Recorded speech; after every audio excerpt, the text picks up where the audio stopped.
ధనుష్, అక్కినేని నాగార్జున ప్రధాన పాత్రలో నటించిన చిత్రం కుబేర బాక్సాఫీస్ వద్ద భారీ విజయాన్ని నమోదు చేసింది. జూన్ 20న ప్రేక్షకుల ముందుకు వచ్చిన ఈ సినిమా విడుదలైన నాటి నుంచి వసూళ్ల పరంగా దూసుకుపోతుంది.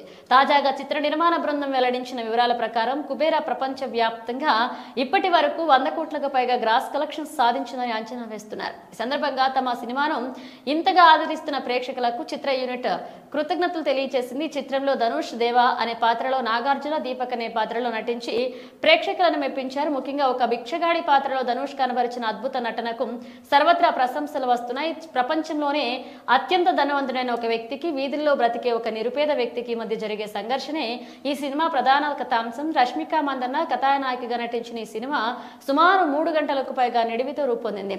నటుడిగా ధనుష్ ఈ మధ్య కాలంలో వరుస విజయాలను అందుకుంటున్నారు. కోవిడ్ మహమ్మారి తర్వాత ఆయన నటించిన 4 చిత్రాలు 100 కోట్ల క్లబ్ లో చేరడం విశేషం. తిరుసా, రాయన్ చిత్రాల సరసన ఇప్పుడు కుబేరా కూడా చేరిందే. ధనుష్ స్వీయ దర్శకత్వంలో 100 కోట్ల బడ్జెట్ తో తెరకెక్కిన రాయన్ చిత్రం కూడా 150 కోట్ల వరకు వసూళ్లు రాబట్టిందని ట్రేడ్ వర్గాలు అంచనా వేస్తున్నాయి.